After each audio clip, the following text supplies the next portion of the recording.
Sonic Universe issue 82. It was hard to get in the mood for this issue since I knew that the whole thing shouldn't have happened. Silver should have just torn apart the monster with telekinesis by now. So the whole issue is just going to be padding that doesn't need to exist. And that's a lot of pages that didn't need to exist. The heroes bring Bond to an armchair in his lab and get worried because the monster is whiting out everything it touches and could destroy the city or worse. Gold uses her psychic power to control Vaughn and wake him up right away. Her powers are impressive and interesting. I'd like her if it weren't for the fact that she's a wuss, and her design is complete garbage. Yeah, I can't warm up to it at all. It's just distractingly bad every time I see it. I'm not told what species she's supposed to be.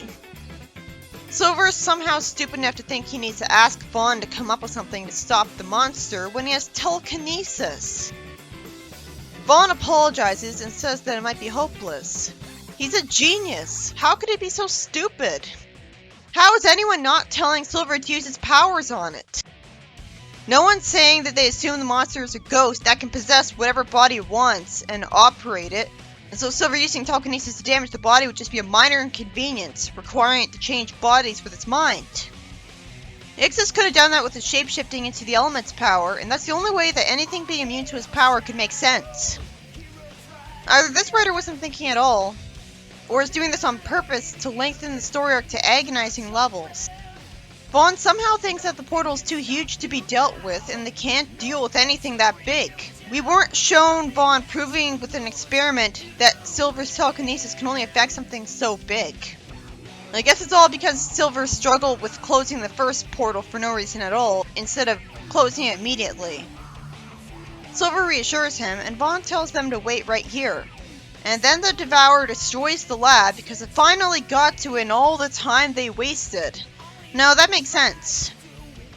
Vaughn brings the bigger Maker Machine to them, saying that he can't believe he didn't think of using it sooner. I'm actually surprised it was used again as a Chekhov's gun, even though I predicted it would be because it's such the obvious choice. But maybe that's because it was so obvious that Silver didn't need this against the Time Eater. If you have a character with the power of controlling anything he wants, at that point I can't buy that he can only control objects of a specific size because he can already generate kinetic force out of nowhere with his mind. How is there any kind of limit on it? That's a diabolus ex machina. It just seems arbitrary, and unless it's specifically confirmed that he is already at his full potential in the story, he just looks like an idiot for not using it as well. Even if he can't control the entire monster at once, because, fine, his telekinesis might be only of a limited size, and I think that was the case in the game as well. But that's a freaking video game, and it'd be overpowered if the gameplay didn't limit that. But the point is that Silver could still use his telekinesis to tear apart some of the Devourer's body, and just keep doing that until it's not big anymore, even if he can't control something too big. Which would explain why he didn't control Iblis as a whole. He controlled some giant ball of cars in Sonic Generations just fine. I think that was bigger than the Devourer. He controlled a long line of cars that Sonic had to jump over while progressing through his highway boss fight. Pretty sure that's a huge area to control. So now that I remember that, it just makes it obvious that this writer is playing fast and loose with Silver as a character to force him not to defeat the big monster immediately. There's a reason I didn't remember him having a size limit to it, because he didn't. Maybe the writer doesn't know about Silver's boss fight in that game. And if they didn't want me to say that some fact about a different continuity invalidates the plot of this, then maybe they shouldn't have been making the reboot so much like the games to the point where I'm told the games happened in it. And so Silver's boss fight with Sonic happened too. I wish we were told that his bigger maker was powered by an emerald or two, because as it stands, it's just a deus ex machina, because it makes no logical sense to be able to work. Gold is actually surprised that, yes, they can do something. Morty Smith is less of a wuss than her. Why is the ditzy Vaughn the only one who thought about using that machine? Out of complete fucking nowhere. After he puts it on the roof, he says that the machine's not calibrated to work with something as complex as a person. So we'll have to recalculate everything. How convoluted. See that face-palming Vaughn picture? That is exactly what I'm thinking about this writer. I'm pretty sure that the cute little robot that enlarged itself is just as complex as a person. How hard was it for Vaughn to make him? He needs 15 minutes. And at least the writer thinks to have Silver say that they don't have 15 minutes. At least that was thought about. But the writer really was overthinking this. I'm just seeing it as a magical want. It wouldn't have any logic to it. Gold then says that she has an idea. What kind of idea could she possibly have here? Is she gonna magically use psychic power to make Vaughn able to do the calculations right away, when she doesn't know how to do them herself, and so can't think about them? There's a reason that in Rick and Morty, the fake memory-creating alien couldn't give Jerry a brand new skill they didn't have in the comic. Gold says she's gonna link up their minds, which Pajamas and Fleetway could do, and using their combined brain power, Vaughn should be able to recalibrate the machine faster. He's a genius. Why does he need this advantage? This is so needlessly convoluted and such an obvious example of padding. We already have a bullshit machine that's able to grow something with no battery, that's gonna completely ignore the square cube law and just have a person grow with no drawbacks to it. It's already bad enough that it has no proper battery powering it. We clearly didn't need this page or this entire issue to exist. I don't remember seeing in the preview that every single universe arc shouldn't have been 4 issues long. The panel where we see them on the roof and the monsters in it just makes it obvious that the monster would have whited them out by now. It would have seen them. Sure is lucky that even though the heroes were its first targets, it was perfectly fine with attacking everyone but them and letting them escape as soon as they got to the city. Like if you had a lion chasing after you, that's totally how it would act. Well, lions probably have a great sense of smell. And because bullshit, Silver and Gold are still able to talk while their minds are linked together. The writer didn't think this through. If the writer had a brain, he would have written it so that they all talked at the same time, which the council likes to do. Also, Gold can't hold this for much longer for some reason, when she's already overpowered enough to do this in the first place. I don't even know what you would visualize to make this happen, so she's already beyond comprehension. So Vaughn says that on his mark, Silver should jump into this machine. I was always under the impression that the machine could work on anything that could fit in it. Actually, if the machine clearly couldn't physically fit something too big in it, then this whole problem would be justified. Even then, I can't imagine why you would have made the device have such limited space. You could enlarge food with this machine. Silver jumps through the machine, and somehow there's a brief delay where he thinks nothing happened, which wastes a panel on us because the writer will take any excuse to do that to make a 4th issue. Silver grows, and right away the monster threatens him. I wish the entire issue had this kind of fast pacing. It was going away from them last time. Why didn't the monster keep going ahead in a straight line, freezing everything until it hit the city limit? And then it would turn around and go ahead in the opposite direction. Wouldn't Silver have to fly ahead for a long time to catch up with it? Instead it came back here for no reason. Maybe the lab is at the city edge, so it reached it and had to turn around. So Silver looks at the monster, and immediately tears it apart with his telekinesis. Now that makes sense. Instead he broke all of its limbs and neck with his telekinesis. Either way, he should be winning instantly, logically. So what kind of bullshit wimpification is gonna happen to justify like 20 more pages of this shit? You'd think if the monster got any hit on him in the city, Silver would fall into a skyscraper and that would kill people. Not to mention injure him. Even the destruction of 2 skyscrapers caused a global panic a while ago. Logically, a dragged out fight between these two would be devastating. Cause how many skyscrapers are there here? So you'd think if the fight had to last longer than 1 second, Silver would telekinetically fly with the monster and bring it to a wide open field where there could be no people hurt. Immediately. I'm guessing that wouldn't happen either because this writer's so bad that I've completely lost faith that any kind of good writing will happen from him. So I have no idea what the fuck's gonna happen next besides making me angry. Just like Flynn. This is why I don't think Flynn's writing is predictable. It's too baffling to be. And it's not by Flynn, but it might as well be. It wouldn't surprise me at this point if this was Flynn, he was just going under a pseudonym. So the monster hits away Silver, so that wouldn't happen. How many people died? Silver's not gonna angst about that? Oh good, he does think to take the fight elsewhere. You'd think he'd kill it immediately though, so this also wouldn't happen.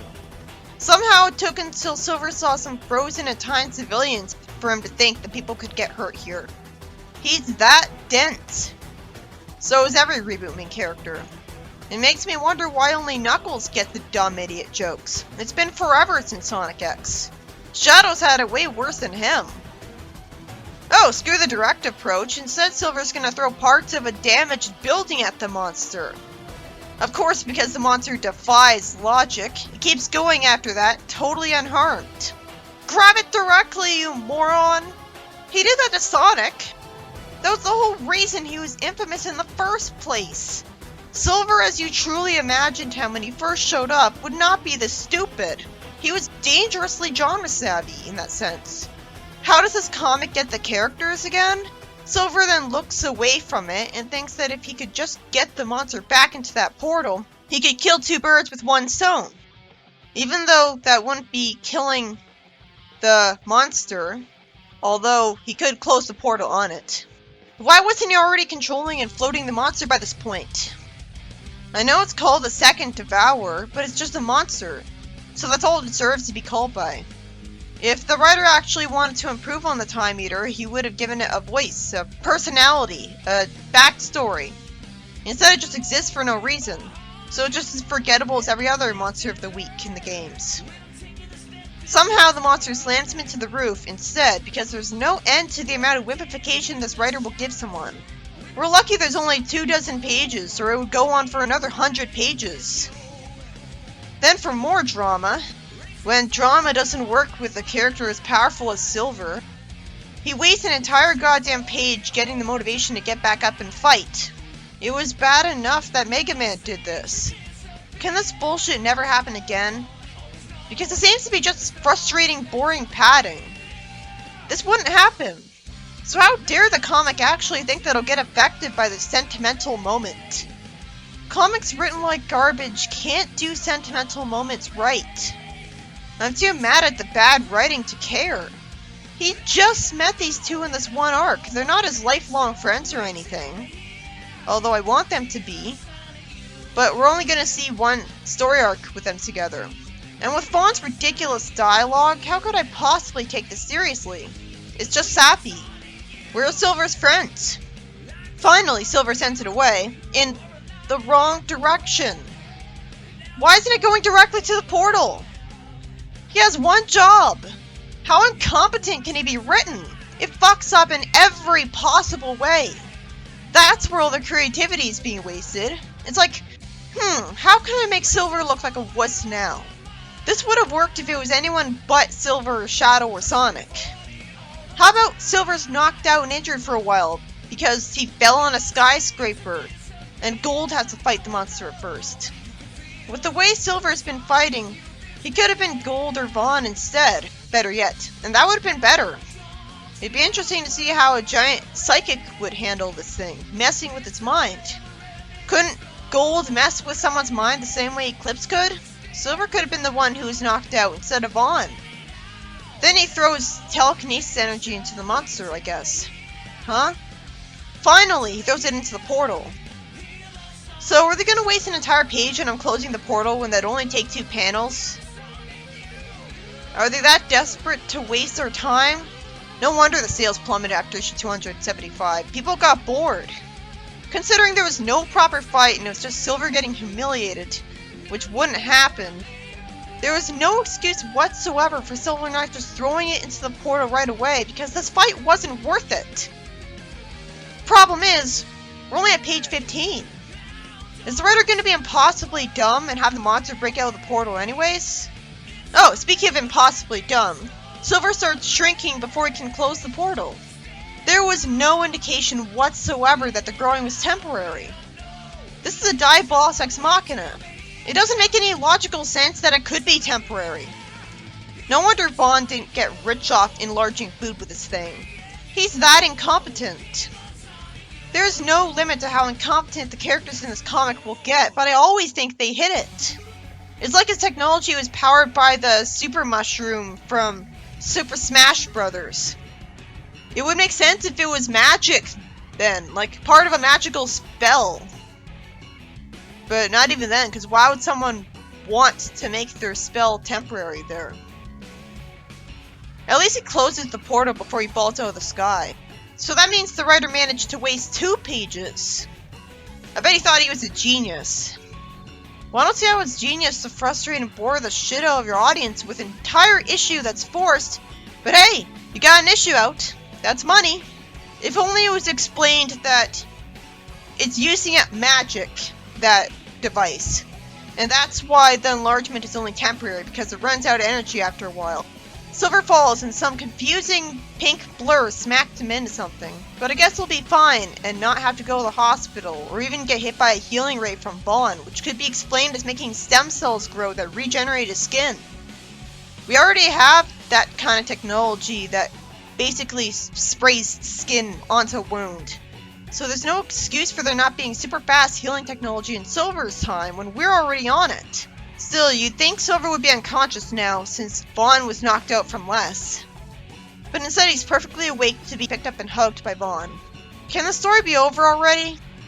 It's starving me of everything I like about stories. Silver's asked how he won, and explains that he threw sand in his face and pulled his hair. He did? I thought he simply took control of it, and threw it into the portal, which would be keeping things simple. I guess I just saw what I wanted to see because I don't care anymore. And when I don't care anymore, I look at the panel for a less amount of time. Then Vaughn laughs and says that he forgot to ask Silver's name this whole time. I don't buy that at all. That's not human behavior. Silver's not correcting him and saying that he did tell him his name. I'm so fed up. What in the world? Gold says that the council will be back. Oh, God forbid they have been killed off by being crushed by the monster's hand. At least the monster merely freezing people in time means that since they get unfrozen when it's separated from them by another universe, there are no actual casualties. So it's not really dark. But why was it freezing people in time? I assumed it wanted to eat. That makes sense. What possible benefit could freezing people in time that did nothing to it have for it? The Time Eater sucks. Why insult our intelligence instead of just calling it the Time Eater? We know it's not new just because it has a new name. Vaughn says that the council will have their hands full cleaning up their mess, so it's not their problem. But he also thought the council wasn't evil, so I'm confused that I'm expected to trust him on this. Won't they be able to order Silver, Gold, and Vaughn's arrest and evictions and order other people to clean up the mess? It's probably not going to be explained that they're not going to bother them anymore because they're grateful that they got rid of the monster, which they didn't see them do. Logically, Vaughn would be evicted from his lab because, well, they have no actual reason to do that. He didn't do anything against them, and neither did the rest of them. They didn't sneak into government property without permission at least. That would get them in trouble, logically. But the point is, they wanted to sacrifice them by sending them into a portal. Wouldn't they try to do that again? Since they somehow succeeded the first time? Since they were stupid enough to not believe Vaughn about Silver? I can't believe they learned their lesson after all this. But they must have, or they would have tried the same plan again. You'd think Vaughn would have to teleport his lab to somewhere else. Maybe this is why Silver is seen in a volcanic wasteland by Sonic later. I guess that's where he had to move. You know, why have the characters been bothering calling them Genesis portals? They're just portals. Origin aside, there's nothing different about them. It's faster to just call them portals. So that's what they'd realistically be called. Because it's not like they've seen any other portals to compare them to. Out of nowhere, they suddenly lose their balance and fall into a portal. This is never going to get resolved. We'll never see where they fall into. It'd actually be a lot better if Silver defeated the Time Eater immediately like I expected. So that we get the room in the comic to see where they fell into. And that would make a better, more interesting story. So they could have it be 4 issues long, no problem. I have a question. Why did falling into the portal take longer than a panel? So an entire page was wasted because Silver and Gold somehow lost their balance without a portal already opened up under them. And surprisingly, the story ends there while wasting another entire page on us when we already knew they fell into a portal. Padding. That's all the story is. This issue was by Even Stanley and made Silver a giant wimp and found every possible excuse to drag out the story to make an issue. When logically, Silver would have just defeated the monster in seconds in the last issue. Instead, Vaughn has to use his device to enlarge Silver, which was cool, granted. I missed that idea from the Sonic X comic. But the fight there was actually a lot better because a lot of interesting stuff happened there. Not just Silver being hit twice instead of immediately throwing the monster into the portal and closing it. Which is all that happened in the fight, so it wasn't worth it. Why did Silver need to be grown? In Sonic Generations, he didn't have any sort of size limit on his powers. Why did the device need to be recalibrated to grow a person? It already works with no explanation. It's all because padding. This was just aggravating. Is Silver supposed to be a cowardly idiot now and that's his only character? That's all I could see in this arc beyond insecurity that he has no excuse to have when he's got telekinesis. This writer should be barred from writing Silver ever again if he couldn't even understand how he'd realistically use telekinesis. Which is his whole appeal. I can't stand this anymore. At least there was an intriguing ending because he fell into a portal that happened to open up below them. But it wasn't worth it because this will never get resolved. You know, maybe if they removed all the padding, the fourth issue could have been about this instead. It's sad when the pointless cliffhanger ending is way more intriguing than the actual story.